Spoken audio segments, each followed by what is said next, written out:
avec mon amour. Bonjour tout le monde, j'espère que vous allez bien. Non, je rigole, je rigole.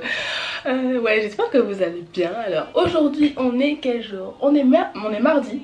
On est mardi et je filme pour samedi. J'ai vachement pris d'avance parce que je suis motivée pour filmer. Et donc, voilà, écoutez.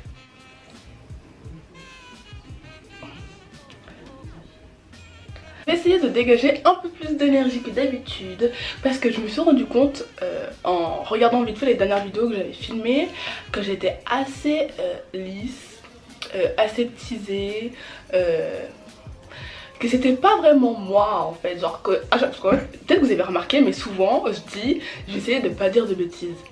Parce que dans la vraie vie en fait je dis la masse de conneries, je suis une vraie pile électrique et je suis un vrai petit clown en fait. Et je me suis rendu compte que dans mes vidéos, et bah cet aspect de ma personnalité ressortait pas et j'essayais d'être en fait assez lisse, assez sage, de bien articuler. Dans la vraie vie on se rend vite assez compte que je parle super vite. Donc on va retrouver la vraie Mélie là, celle qui a de l'énergie, celle qui aime chanter, celle qui dit Alléluia. Non j'arrête. J'arrête. Donc aujourd'hui on se retrouve pour une vidéo qui va s'appeler... c'est quoi ce que je vais faire aujourd'hui déjà? Oui, c'est mes résolutions du mois de juin. Parce qu'en fait moi en général j'attends pas le mois de janvier pour me donner toute une liste de choses à faire. Chaque début de semaine, chaque lundi ou chaque début de mois je me donne une liste que j'aimerais faire, que j'aimerais changer ou ne plus faire. Et donc c'est parti pour mes résolutions du mois de juin.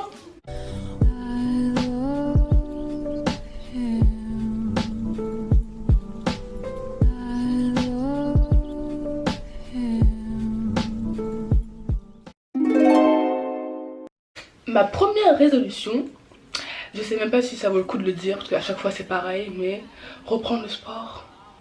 Ou du moins le faire plus sérieusement parce que je fais du sport depuis déjà quelques jours, quelques semaines. Sauf qu'en fait c'est dans ma tête, mon objectif c'est d'en faire genre tous les jours. Et le week-end arrêter pour faire une petite pause. Et en fait en général quand j'en fais pas sérieusement, je fais on va dire 5 burpees, après je fais 1 minute 30 de planche, après je me dis ah je suis fatiguée, j'ai fait un petit effort, je m'arrête là. Donc du coup en fait ouais j'aimerais bien reprendre le sport plus sérieusement. Et en fait c'est pas juste un aspect physique ou esthétique, mais surtout parce que je me suis rendu compte que le sport ça a vraiment un effet bénéfique sur mon eczéma, sur mon stress, ça me faisait du bien. Et à la fin des séances j'adore sentir les endorphines qui montent dans mon corps. Et aussi ouais c'est surtout pour le stress, j'aime faire du sport. Et aussi un point non négligeable, je ne rentre plus dans mes vêtements, enfin du moins les hauts ça va. Donc du coup en ce moment je mets beaucoup en robe ou des trucs amples parce que au niveau des pantalons, les pantalons c'est une catastrophe, je ne rentre plus dans mes pantalons. Donc ça devient un peu urgent. Enfin vous me direz mais si tu as pris du poids, rachète des vêtements. Non, j'ai la flemme de racheter des vêtements. Donc voilà, le sport c'est pour mon stress et parce que je ne rentre plus dans mes pantalons et j'ai la flemme de racheter. D'autant plus qu'un jean c'est 45 balles pour un jean qui a été fait en Chine avec des teintures qui sont toxiques pour ta peau. Niet, non. Ma deuxième résolution, en fait là c'est vraiment un ensemble en général, mais c'est plus pour ma santé comme avec le sport, mais ce serait genre de boire plus d'eau et de me coucher tôt pour pouvoir me lever tôt, pour avoir un bon rythme. Parce qu'en fait je bois pas assez d'eau, je pense que ces derniers jours d'ailleurs j'ai des problèmes d'estomac, enfin je crois que en fait déjà vous allez vite vous rendre compte, peut-être pas d'ailleurs parce que vous vivez pas que moi, mais mes amis savent et ma famille sait que je suis constipée. Je suis constipée depuis ma naissance. Donc ouais j'ai des problèmes d'estomac, je crois que j'ai même le syndrome du SIBO. Je pense que j'en parlerai dans une autre vidéo, je crois que c'est SIBO ou SIBO, c'est un truc du genre. Et donc du coup en fait j'ai vraiment mon estomac, c'est mon premier cerveau. Quand il y a quelque chose qui va pas, j'ai mal au ventre, quand j'ai mal mangé, j'ai mal au ventre, quand je suis stressée j'ai mal au ventre, quand je vais avoir mes règles, non j'ai pas mal au ventre mais je pourrais avoir mal au ventre. D'ailleurs quand j'ai mes règles, au début quand j'avais mes règles je vomissais, il fallait que je vide mon estomac pour aller mieux. Et que je pense en fait que j'ai pas mal de soucis de digestion parce que je bois pas assez. Genre encore il y a... c'est que ce matin que j'ai bu Et juste avant, en fait, ça faisait genre 3 jours que j'avais pas bu d'eau. Oui, ne me demandez pas comment je fais. Donc voilà, donc j'aimerais boire plus d'eau parce que pour avoir une plus belle peau. Même si ma peau, l'état de ma peau s'est vachement amélioré. Donc j'aimerais boire plus d'eau. Et aussi me coucher tôt et pouvoir me lever tôt. Parce qu'en fait, quand je me couche tard, le lendemain, même si je me lève à 11 h ou à midi, je suis fatiguée. C'est pas une belle vie ça. Non, c'est pas une bonne vie. Donc du coup, j'espère pouvoir me coucher tôt. Donc pour moi, tôt c'est minuit, 23h30. Parce que quand j'étais à la fac, à 21h45, j'étais couchée, je faisais dodo. C'était le bon vieux temps ça. MDR. Qui se souvient qu'à l'époque, on devait se lever à 6h45 pour aller à l'école. On dirait que ça date d'il y a un siècle et demi. Donc voilà, j'aimerais pouvoir me coucher plus tôt, pour me lever plus tôt. Comme ça le matin je fais mon sport, je prends mon petit déjeuner, ensuite dès le matin je bois beaucoup d'eau, je prends un déjeuner, ensuite je fais ce que j'ai à faire l'après-midi, à prendre mes langues, regarder Netflix, etc. Après je regarde YouTube, parce que YouTube c'est ma vie. Et après je fais dodo. Après je fais dodo. Ensuite, ma prochaine résolution, alors là c'est un peu plus studieux, ça va être d'essayer d'avoir le niveau A2 d'ici juillet en italien. Parce qu'en fait, ces derniers temps j'ai bossé le chinois pour mes examens et mes partiels et mes rattrapages parce que je me suis foirée bien sûr à mes partiels. Et donc là j'aimerais bosser l'italien parce que Inch'Allah en juillet je vais en Italie avec mes potos. Bref voilà, donc si rien foire, et je pars en Italie et j'aimerais trop pouvoir parler l'italien un poquito.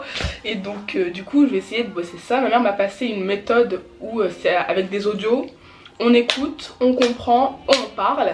Donc du coup je vais essayer ça. Et aussi apprendre pas mal de vocabulaire, parce que le vocabulaire c'est tout avant la grammaire et la conjugaison. Parce que oui, en italien du coup il y a la conjugaison, c'est pas comme en chinois où il n'y a pas de conjugaison, putain. Oh, et donc du coup j'ai vraiment trop hâte. Ça doit faire bien 2 ans que je me dis qu'il faut que j'apprenne l'italien un peu plus sérieusement. Mais j'ai pas le time. Avec le chinois en semaine, le boulot le week-end. Oh my god, mais là c'est le moment, it's the moment. Et donc du coup... voilà, je veux apprendre l'italien et je m'y mets ce mois-ci. Oui, on va y arriver. Alors, autre petite résolution, ce serait de bosser un peu plus ma chaîne YouTube. Au début, j'étais archi régulière, chaque semaine je postais et tout. Et là, ça s'est un peu essoufflé ma foi. Et j'aimerais reprendre... des posts de vidéos plus régulièrement et aussi sortir de ma zone de confort. Parce que là je fais des choses assez simples, enfin assez simples, c'est relatif, mais je trouve que ça va ce que je fais. Et donc j'aimerais faire des trucs plus compliqués, genre des hauls, des make-up, parce que j'adore me maquiller. Regardez ce make-up magnifique que j'ai fait aujourd'hui. Il est trop beau, regardez-moi cette bouche là. Vous voyez bien mes dents, mes amygdales. C'est ridicule mais voilà, j'aime trop me maquiller aussi. Et ouais, j'aimerais sortir de ma zone de confort et faire des hauls et tout. Et il y a aussi un truc que j'aimerais trop faire, c'est de la calligraphie chinoise. C'est un truc qui me trotte en tête depuis super longtemps. Déjà avant même de vouloir faire des vidéos, je voulais faire de la calligraphie. Et en fait du coup il faut juste que j'ai déjà des petites feuilles et tout, mais vraiment des gros pinceaux avec l'encre chinoise, enfin l'encre chinoise. J'aurais pas d'encre chinoise mais l'encre noire, enfin bref, faire la calligraphie ça me dit trop. Et j'aimerais trop faire ça. Donc du coup j'espère que j'aurai les chronesses de m'acheter de la peinture, des pinceaux et de faire de la calligraphie. Ensuite la prochaine résolution, ce serait, en fait j'ai déjà commencé comme le sport, voilà, mais faire ça un peu plus sérieusement. Mais en fait ce serait d'être plus ouverte sur YouTube et sur Instagram. Parce qu'en fait je me suis rendu compte que je regardais qu'un seul type de vidéo en fait, qui servait assez à rien mais que j'adore regarder en vrai, c'est des vidéos lifestyle en fait. Je me suis rendu compte que ça fait des années que je regarde. Et en fait j'ai découvert d'autres types de vidéos en fait. Genre qui parlent de science, qui parlent d'histoire, qui parlent de conseils de vie, de sexualité, de la société. Bon déjà, en plus des vidéos lifestyle, j'adore regarder Arte. Arte c'est ma vie. D'ailleurs je pense que je ferai une vidéo sur les 10 documentaires à regarder sur Arte. Et donc du coup j'adore regarder les livres de lifestyle Arte, mais je me suis rendu compte qu'en fait il y avait autre chose. Et par exemple il y a ma meilleure amie Louise, si tu passes par là je te fais des gros bisous. Elle m'a envoyé le lien d'une fille qui s'appelle M, je crois MT. De toute façon je vous mettrai le quelque part par là dans la barre d'infos. Elle s'appelle Annabelle et en fait elle parle de tout ce qui est appropriation culturelle, racisme, colonisation. Et en fait il y a plein d'autres vidéos comme ça, de chaînes YouTube qui permettent d'apprendre de mon histoire. Et d'ailleurs ça fait partie de la dernière résolution qui est d'apprendre plus de mon histoire en fait. Parce que j'ai beau être noire, je pense que ça se voit. Je ne connais rien de mon histoire ou quasiment rien, si ce n'est ce que j'ai appris à l'école, ce que dit ma mère, donc c'est déjà pas mal. Mais je me suis rendu compte que j'étais tellement... C'est pas inconsciente, mais non... J'étais comment on dit? Attends, il y a un mot putain. Inculte. Enfin je le suis encore super inculte. Mais donc du coup en fait, ouais, sur YouTube ou sur Instagram, j'ai découvert plein de petits comptes qui, en dehors du fait d'être beau esthétiquement, et bah, m'apprennent des choses. Et donc du coup ça fait du bien. Et je sors de toutes ces vidéos que je regarde habituellement, lifestyle, qui pousse à la consommation, qui montre une belle vie, qui fait rêver. Bon c'est bien de rêver de temps en temps, mais je vois autre chose en fait. Et ça, franchement ça me fait du bien. Et j'espère continuer à rester ouverte comme ça, à m'ouvrir un peu plus et à découvrir d'autres chaînes qui m'apprennent au quotidien, tu vois. Donc voilà, c'est fini pour aujourd'hui. Je pense que j'ai fait le tour de ce que je voulais dire. Ouais. Et vous, est-ce que vous faites des résolutions à chaque semaine, chaque début de mois? Vous attendez vraiment le nouvel an pour vous dire je vais arrêter de fumer, je vais commencer le sport, je vais manger mieux. Moi c'est vraiment chaque semaine, chaque mois, ou même le lendemain je me dis je vais commencer ci, je vais faire ça. Et moi j'adore faire des listes de ce que je voudrais faire, de ce que je voudrais changer et tout. Dites-moi en commentaire, c'est vraiment intéressant. Si vous ne me connaissez pas, je suis Mélie de la chaîne Mélie R. N'hésitez pas à vous abonner, à laisser un petit pouce bleu si vous avez aimé, et aussi un petit pouce rouge si vous n'avez pas aimé. Démocratie, vous faites ce que vous voulez, et on se dit à la semaine prochaine pour une prochaine vidéo. Salut, salut, salut.